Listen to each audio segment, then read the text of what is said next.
طغیانی کو 117 سال مکمل۔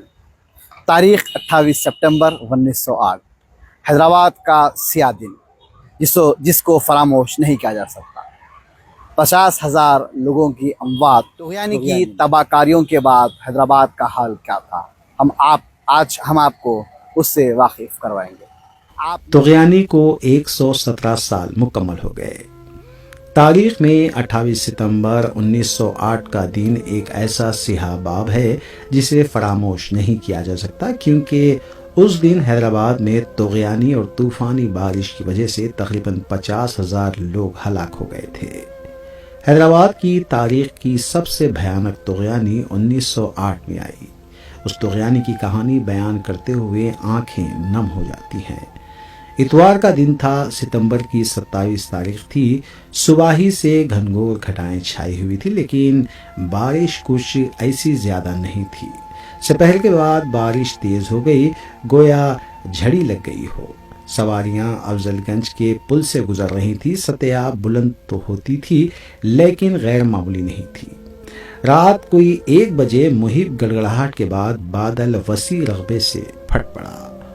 بارش یوں تو تیروں کی بوچھار کی مانند تیز تھی۔ بادل پھٹ پڑنے سے ایسا لگا کہ بارش چادروں کی صورت برس رہی ہے۔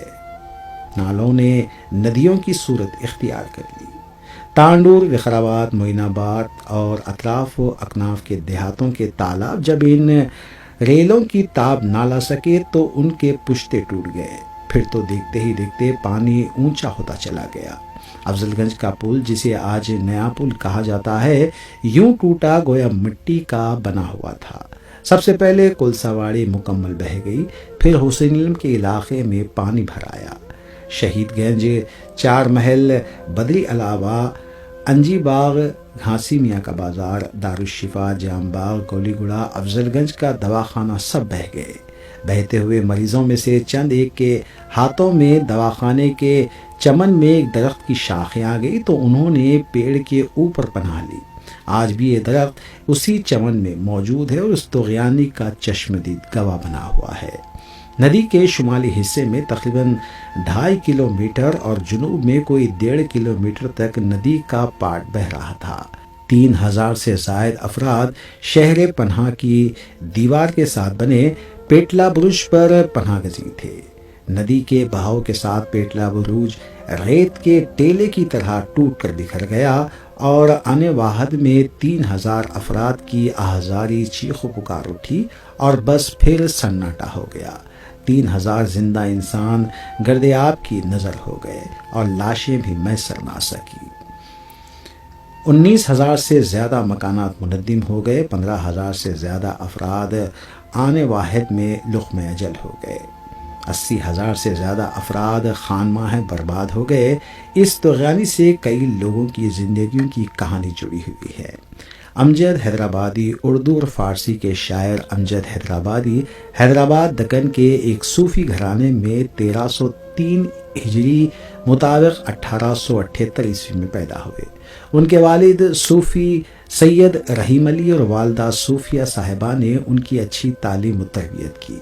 قرآن شریف کی ابتدائی تعلیم کے بعد حیدرآباد دکن کی قدیم درسگاہ جامع نظامیہ میں ان کا داخلہ ہوا، جہاں وہ 6 سال تک تعلیم حاصل کرتے رہے۔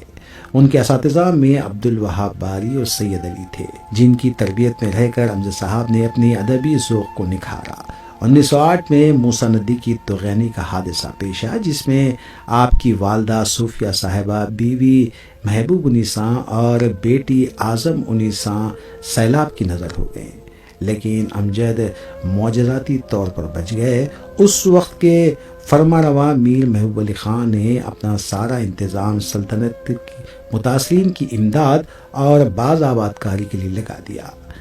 امجد کا مکان جو موسیٰ ندی کے قریب تھا، جہاں اب سٹی کالج کی عمارتیں ہیں، ہولناک طغیانی سے شہر کے ہر محلے میں پانی داخل ہو چکا تھا۔ پانی سطح زمین سے 20 فٹ اوپر تھا، جس کے نشانات پر محکمہ آبرسانی نے 1908 HFL کی تختیوں کو مساجد اور دیگر مقامات پر نصب کروایا تھا، جو آج بھی کئی جگہ قائم ہے۔ طغیانی کی تباہ کاریوں کے بعد نظام میر عثمان علی خاں بہادر نے 1911 عیسوی میں عثمان ساگر اور حمایت ساگر کے علاوہ 70 کلومیٹر پر واقع موسیٰ ندی کی تعمیر کروائی تھی۔ آصفی جاہی حکمرانوں نے 117 برس قبل حیدرآباد میں بارش کے پانی کی نکاسی کے سلسلے میں مؤثر انتظامات کیے تھے، جبکہ آج بھی اس زمانے میں تعمیر کیا گیا زیر زمین ڈرینیج سسٹم شہر کے مختلف علاقوں میں کارکرد ہے۔ آج موسیٰ ندی اپنی خوبصورتی پوری طرح کھو چکی ہے اور اس میں شہر کا آلودہ پانی جمع ہو رہا ہے۔ جیسے جیسے ندی کے اطراف آبادیاں بستی گئیں، وہیں عمارتیں اور صنعتیں بھی قائم کی گئیں، جس کی وجہ سے ندی کا رقبہ سکڑتا گیا۔ پہلے ندی میں پانی کی موجیں رواں دواں ہوتی تھی، آج موسیٰ ندی ایک کچرا اور گندے نالے میں تبدیل ہو چکی ہے۔ حیدرآباد کے قلب میں واقع موسیٰ ندی بظاہر شہر کے حسن کو دوبالا کرتی ہیں، لیکن حقیقت میں اس کا پانی اس قدر آلودہ ہو چکا ہے کہ لوگ اب اسے ایک گندے پانی کا نالا قرار دیتے ہیں۔ میر محبوب علی خاں کے دور میں یہ طغیانی حیدرآباد میں آئی۔ میر محبوب علی خاں بہادر نے متاثرہ عوام کے لیے طبی سہولت کے ساتھ اپنے محل کے دروازے کھول دیا اور انہیں 3 وقت کا کھانا، کپڑا ہر چیز سے فراہم کیا گیا تھا۔